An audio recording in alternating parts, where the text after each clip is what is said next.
the example, David. Tell me which sector normally, I want to not emphasize, but people think of robots, people think of nanotechnology.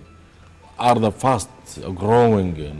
Nanotechnology has become a very, very big part of innovation and is being applied across the board. And the most important sector, I believe, is the medical. And the medical. طبعا النانو تكنولوجي أصبحت وبحجم كبير، اهتماماتها تتعدى حدود الدول، وستكون هي الأساس لكثير من المنتجات في المستقبل. Nanotechnology may actually give the cure to cancer. ربما ستكون الحل في الوصول إلى علاج لمرض السرطان. How to protect? For example, I have an invention. How to protect this invention, David? There's something called the WIPO, the World Intellectual Property Organization, based in Geneva. WIPO has representatives around the world called patent offices.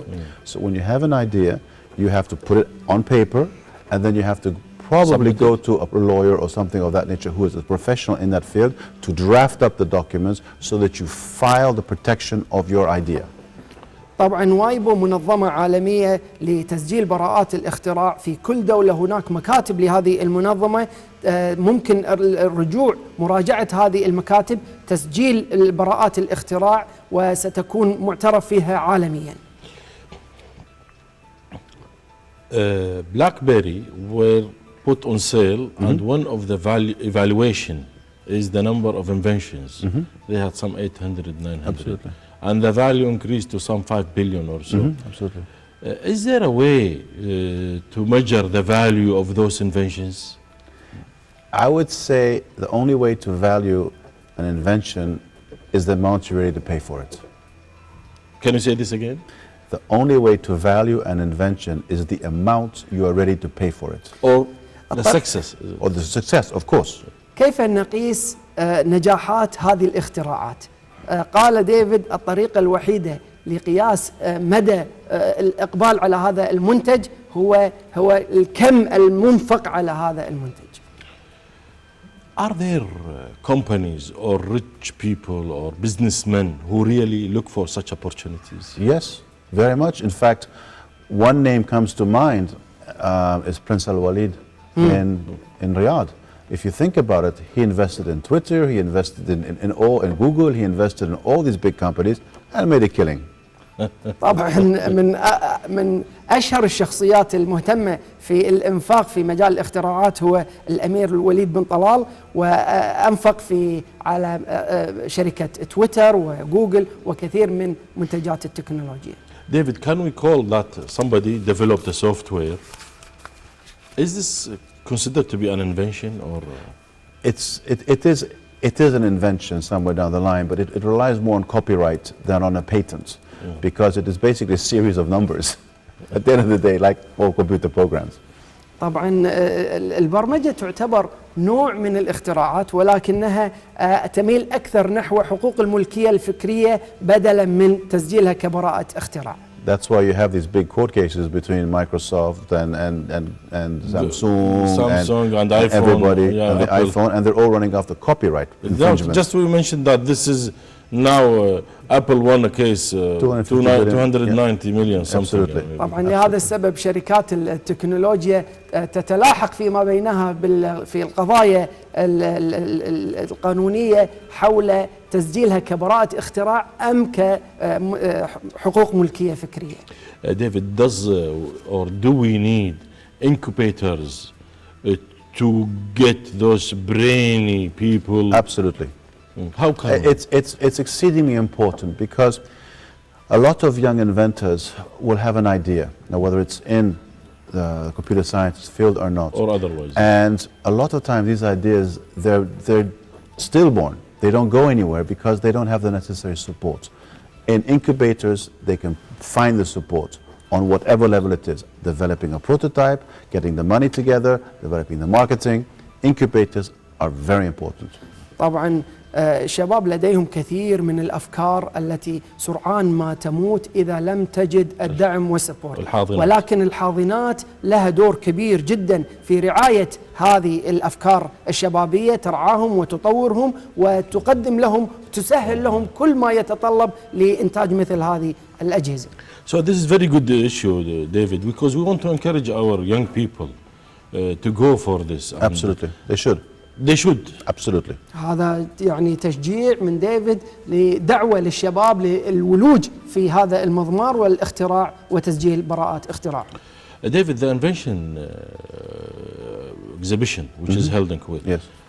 Is this only, I mean, is it per year or everybody, all countries all over the world, they have such inventions, exhibitions? A lot of countries have their own rather local invention fairs, local innovation fairs. Germany, Nuremberg is very localized. Pittsburgh is very localized. Seoul is very localized. I mean, they will have a limit of 10, maybe 15 international companies participating. In Kuwait, we have about 34 countries participating. So we've actually gone from an Arab platform to an Arab international platform. Nice. Whereas Geneva, for example, has over 50 countries كثير من الدول لديها معارض لعرض هذه الاختراعات مثل ألمانيا وسيول وبيتسبرغ، ولكن حدث الكويت يضم فيما تحت جناحه 34 دولة، فأصبح من المحلي إلى الإقليمي. An invention fair is very important for inventors because it allows them to have the chance to meet people who may help them, either financiers, engineers or whatever, because otherwise they will not have this exposure. طبعا هذا مضمار للمستثمرين والمفكرين والمهندسين للقاء والتحاور وبلورة هذه الأفكار إلى واقع مفروض.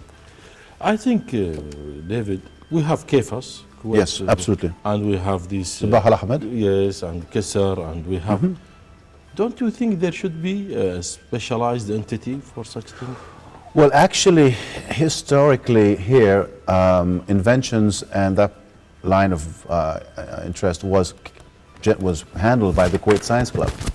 And Sabah al-Ahmed actually, under Amr al-Banai, really wanted to take over and take care of the inventors and the inventions and encourage them. Of course, Sabah al-Ahmed is subject to KFAS.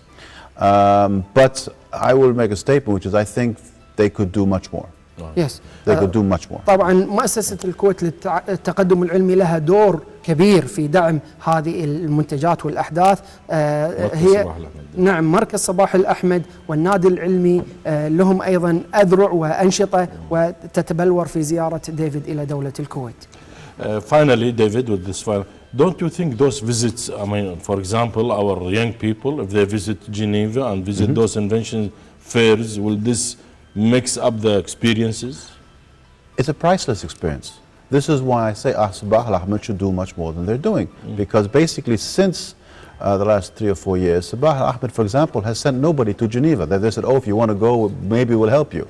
Whereas they should be organizing a delegation, like Kuwait Science Club used to do in the old days. And it's very, very important to do that. التواصل والتبادل الأفكار مهم جدا. هذه دعوة لمركز صباح الأحمد لإرسال بعض الوفود، خصوصا لم يتم إرسال أي وفد من الكويت من قبل 6 سنوات، فالتبادل الفكري هذا سيتم ويشجع ويطور الأفكار ويساعد في بلورتها. One last question. All the questions you want. Can we suppose Dr. Muhammad with his age, 60 plus, What? can make an invention? Well, he must have, because I thought he was 75. Of course, there is no limitation. Nice. A lot of inventions, whatever they are necessity driven. So if the gentleman has a problem at home, he may have the only solution but to invent something to solve it. So there's no age barrier. لا يوجد حد عمري لهذه المنتجات. هي تعتمد على الحاجة هي أم الاختراع. إذا كان هناك حاجة لمثل هذه الأجهزة ترى الإنسان يبدع مهما كان عمره. One last word, if there is anything, David, you want to tell us about that? No, I'm just very happy to be here, and I'll always be a willingly guest. So you've been to Kuwait before, right? Well, I was born in Kuwait, so I've been here quite often. Yes. You like coming and going? And it's like coming back home. How did you like the rain? I loved it. I took out my bathing suit. Oh my God. You had a lot in Switzerland. Most welcome. Most welcome. Thank you very much. Thank you very much, David, Thank for you for being having with me. us. Thank you. عزيزي المشاهد، كان هذا اللقاء مع الأستاذ ديفيد، حقيقة كان رئيس لجنة التحكيم في موضوع الاختراعات في الكويت، وأيضا كان عندنا معرض هنا في الكويت وأيضا في جنيف، ومهم جدا موضوع الاختراعات، ونتمنى شبابنا وشاباتنا أيضا يهتمون في هذا الموضوع، ويكون هناك نوع من الاهتمام، لأن هذه الثروة الحقيقية للمجتمعات وتطورها العقول البشرية في مجال الاختراع. إذا أعزائنا المشاهدين تابعونا بعد فاصل بسيط، وأتصور هو الأنيميشن، خليكم معنا.